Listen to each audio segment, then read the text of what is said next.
I'll answer the question. You want answers? I think I'm entitled. You want answers? I want the truth! You can't handle the truth! Welcome back to Thinking Critical. This is Wes, and sometimes things that you see, you're like, that's not going to be some big deal, and then all of a sudden, next thing you know, it is a big deal. The artist on the soon-to-be released, I think it actually comes out today, Ginny Hex one-shot special with Mags Visaggio, I believe his name is Gleb Melnikov, went onto the Twitter sphere to do a little bit of criticizing, and it turns out the industry was not ready for it. And here to talk with me about that is professional writer, professional editor, award-winning editor, Joe Corallo. How you doing, buddy? I'm all right, Wes. How are you? I'm doing pretty good. Obviously, you were aware of Gleb's work. He's working with Mags, who you have a relationship with. Yep. I know you guys are friends, so you were aware that he was on this book.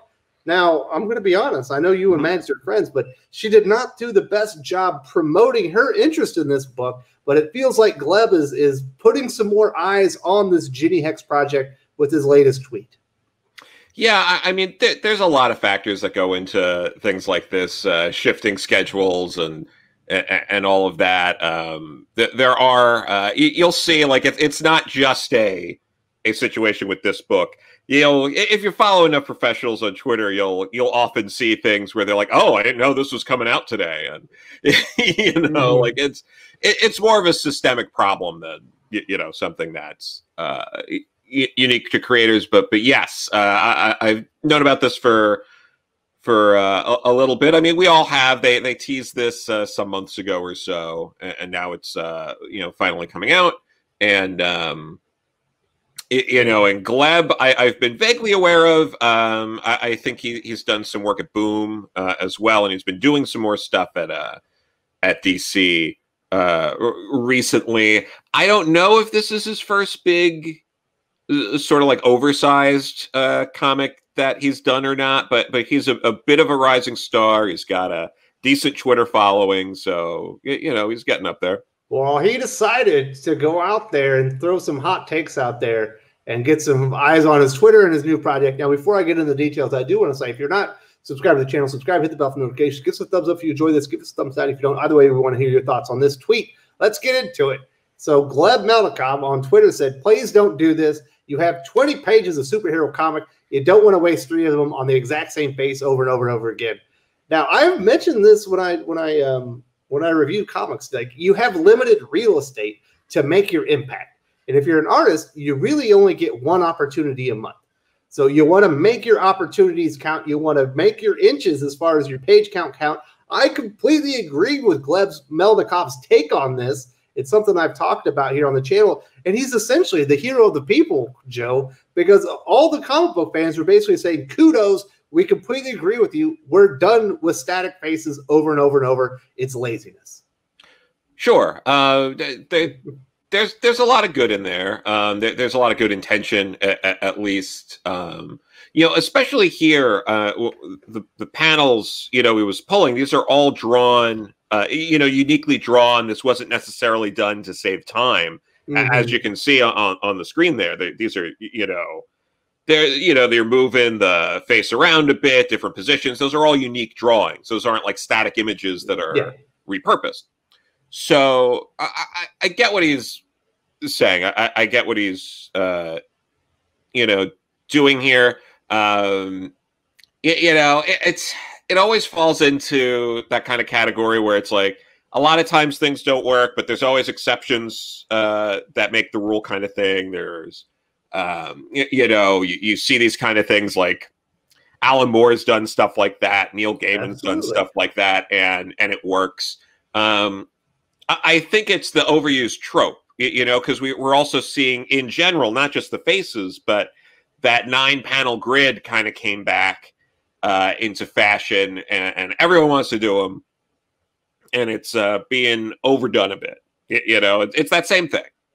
I agree with what you said there. It is an overused trope. It's an overused tool within comic books, specifically by some creators that we're going to get into. And now, Mr. Gleb Melnikov got dumped on hard, while the people and the fans of comics were like, hell yeah, we agree with you. We're tired of seeing the 9-panel grids with just a face over and over and over. the other creators were not so kind. I think, a lot of the usual suspects jumped in there. Although Donny Cates was, who's obviously this is his comic book, this is from Venom, he was rather gracious about it. He made a little joke about it.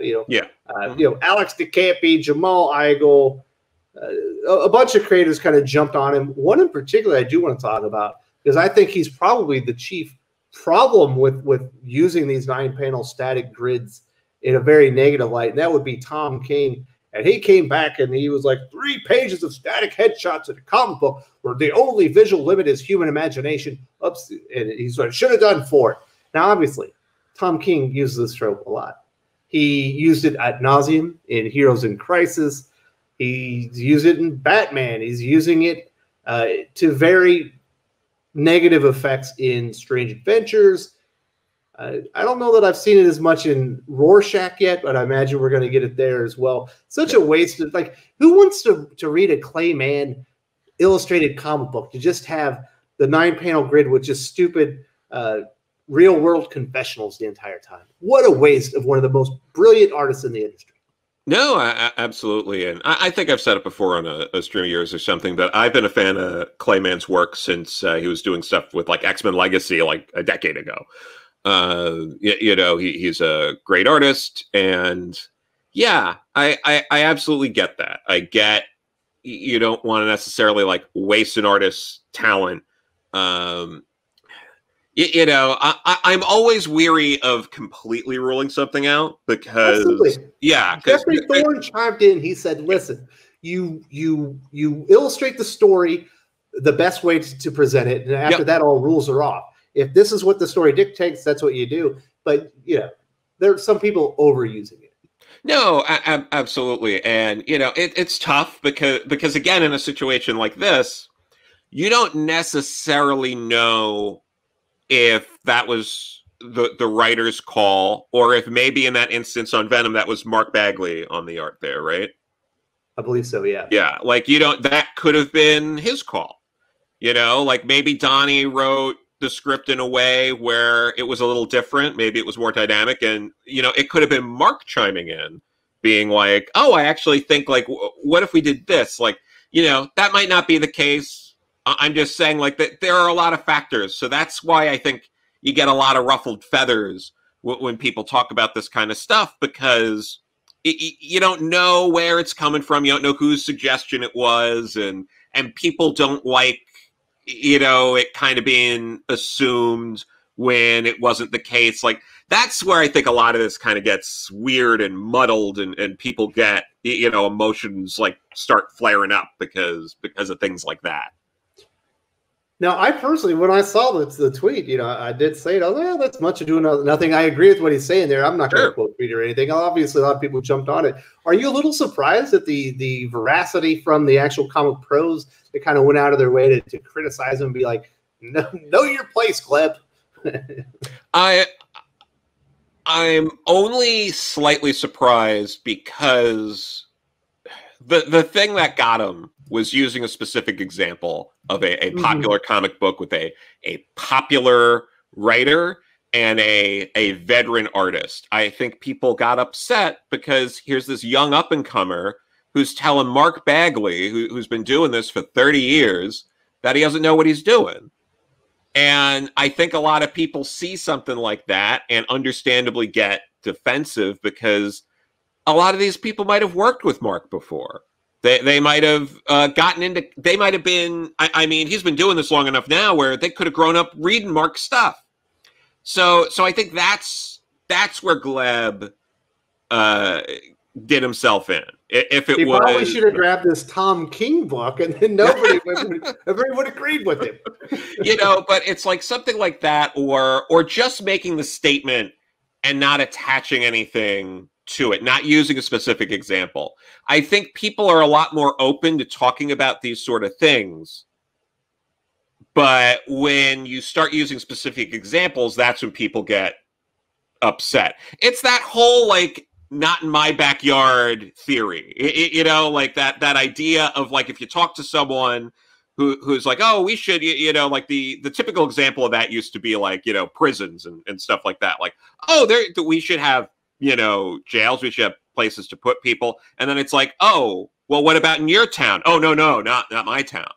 It's like, oh, Congress is awful, but not my congressman. It's that same kind of thing. It's like these panel grids are awful, not with my Venom writer and artist. It's that same mentality. And I think it gets a lot easier to talk about these in more abstract. And when you start narrowing in on certain people, they get defensive. And that's where these problems start. He probably would have been better off if he just picked 4 pictures from 4 different comic books and it was all the same thing. Be like, hey, look. Yeah, that also would have worked. If there was a bigger pool, it dilutes it a bit, makes it harder for people to be like, oh, it's not personal. Yeah, it's not personal, but he's also just in a position in his career where it's hard to not have it come off as personal, even if it's not. It could have absolutely not been personal at all, and that was just an example that stuck out in his head. The problem is when you're an up-and-coming artist, and he's got some credits under his belt, people are going to come at you. Yeah. Like that's how it works. And right now, like we're not really sure what 2021 is going to bring. And you don't want to be in a position where you're making everyone not want to work with you. Well, that is absolutely true. What do you think the chances are that some of these creators maybe looked at the comments and saw that, generally speaking, maybe the artists and the writers don't agree, but generally speaking, a lot of comic book readers are like, yeah, I think I've seen enough 9-panel grids with static images.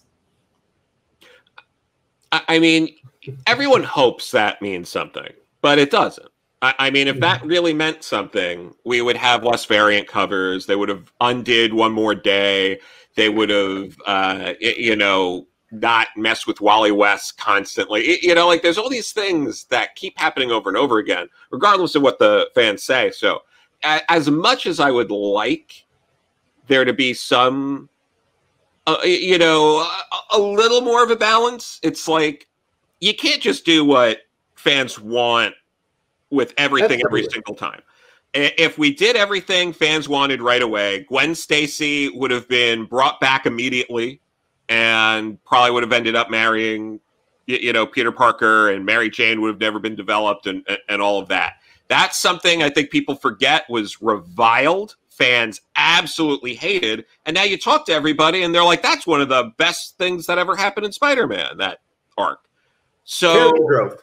Yeah, so you can't always jump at gut reactions that fans have. But this is a little different. This is just like, okay, maybe the way we approach certain things, we can, try to spice up the panels a little bit, do something a little different with the layouts. Like that's not, I don't think, too big of an ask. I know when I try to approach things, I try to switch things up when I'm writing, when I'm editing, because, you want to make the artist happy too. You want to be conscious when you're laying out pages, because sometimes you'll be like, oh man, I just did 5 panels and this page next to it's 5 panels. I gotta switch it up. Just being aware of those sort of things. I think it's very reasonable. I don't think there's ultimately going to be anything positive that comes out of this at all. Nah, me neither. If I had one wish, it was that Tom King took it to heart and was like, and stop using the trope, because he uses it to such poor execution. Just looking at Heroes in Crisis and those stupid confessionals and, Nightwing, Hal Jordan doesn't know what Will. There's so much character destruction just in those little bitty panels. Only Tom King could do something like that. But obviously, if he was going to change, it would have happened by now. We saw what he did in Mr. Miracle and Strange Adventures, and he's about to destroy Adam Strange and probably Rorschach here in the next few months. So I wish Tom would take it to heart, but that shows you, if you were an up-and-comer in the comic book industry, probably not the wisest thing to maybe criticize your peers, certainly peers that are doing very, very well. But if Gleb Melnikov was looking to get some eyes on Ginny Hex, special with Mags Versaggio as the lead writer on that one, probably it was very effective, because he's got his Twitter feed is hot right now.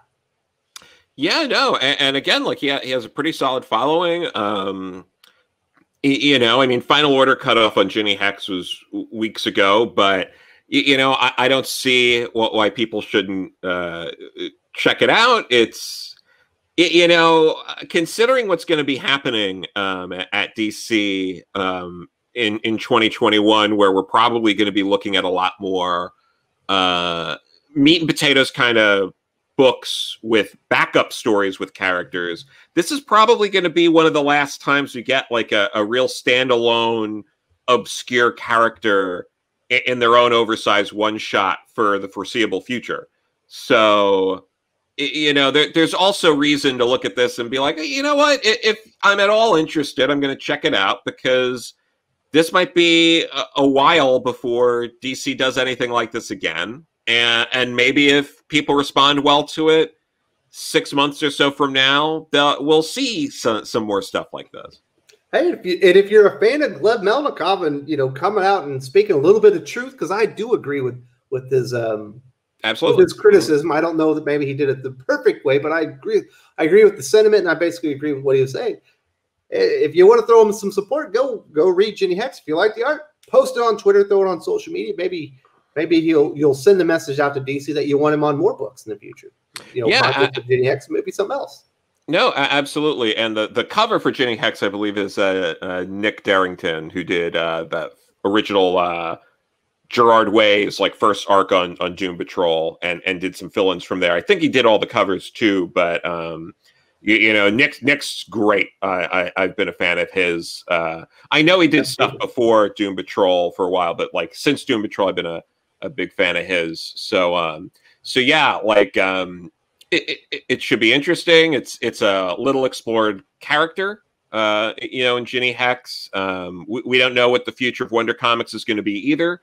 So, but this is like a one and done kind of story. It's not supposed to be like a cliffhanger. You're going to. If I'm being honest, I reviewed Young Justice right here on the channel, #1 from Brian Michael Bendis. I'm pretty certain that I said in that review, this Ginny Hex character, you know, has the most potential out of the new characters. She's the only one that makes sense to actually being here. Everything else is pretty random, but she's moving to the city. It was actually explained, and I don't know. She was the standout new character as far as I was concerned, but I didn't stick with it because Young Justice was not a good series, in my opinion. Sure, but yeah, I mean, definitely, you know, if it's around, you know, check it out.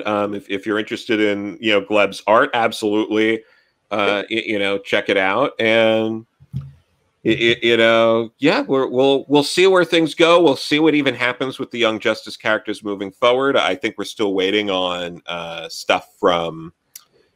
You know, like April solicits to see where some other writers and artists are going to be popping up. So who knows what's going to go on with some of these Wonder Comics titles. But yeah, this is probably going to be your last bit for a few months. So yeah, check it out. So, get the word out. If you like the art on this, if you give Gleb a little bit of support, put it out there. Hey, don't at Tom King or Mitch Gerrits or anything. I imagine if you put it out there and people like it enough, they'll see it eventually. Yeah, no, absolutely. And there's really like Twitter's awful. It's a horrible place where nightmares are created.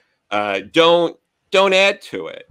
If you see something that you know you really agree with, you can stop at the like. You can just like it, you know, or you can just, if you reply, it can just be like, you know, cool, I agree, or you know what, I don't agree. Just like. End it there. Don't make other people's lives miserable, whether you agree with them or not. Not agreeing with someone isn't like a ticket to be like, oh, I get to make them miserable. Like, just, especially over stuff like this. Like, this is, absolutely. It's just, you know, I don't want to say it like it's just comics. Like, I love comics. But in terms of, you know, like, it's not that serial. Yeah, it's exactly in terms of like the state of the world, you know, where we're all going to be in the future and stuff like that. It's like, this is entertainment. Enjoy. You know, if you like Gleb, give him a follow, like his tweets, retweet some of his art. You don't have to go after anybody. And if you hate him, if you think he was dead wrong, and you think that, you know, you love, you know, Tom King, don't follow Gleb, follow Tom King, give him some likes, support his books. It's that simple.